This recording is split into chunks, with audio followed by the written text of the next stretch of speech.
I don't like this picture. I'll tell you why. I think you don't. Because the ghouls in the picture, they're really scared of something, right? Yeah, they're scared. And they're already pretty scary. That's and this exactly one it. looks like E.T.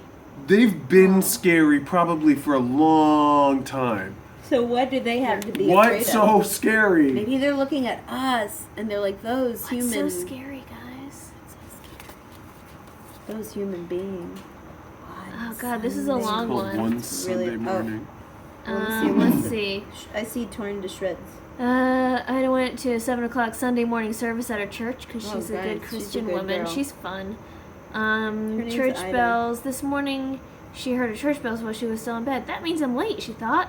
She jumped out of bed, quickly dressed, left without eating or looking at the clock. It was still dark outside, but it usually was dark at this time of year. At 7 in the morning, where... Okay, whatever. Alaska. Ida was the only one on the street. The only sound she heard were the clatter of her shoes on the pavement. Everybody must already be in church, she thought. She said Even though it's dark, I guess? I don't know.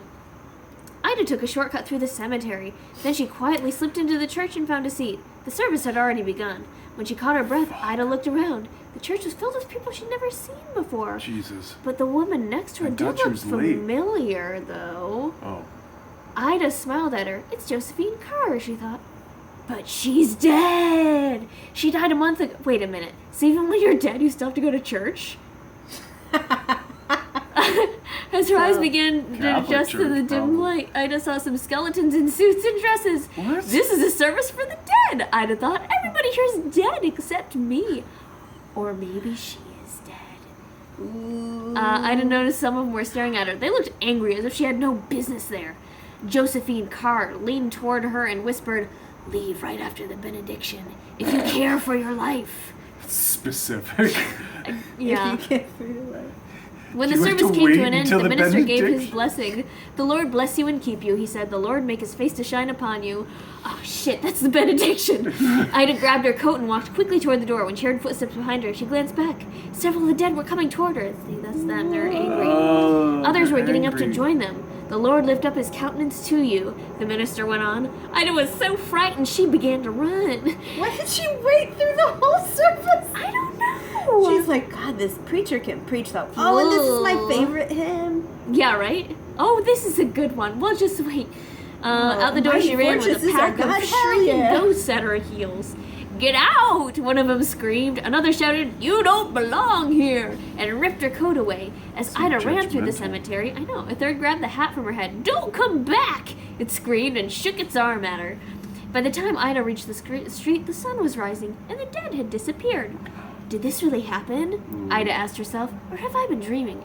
That afternoon, one of Ida's friends, presumably still alive, brought over her coat and hat, or what was left of them.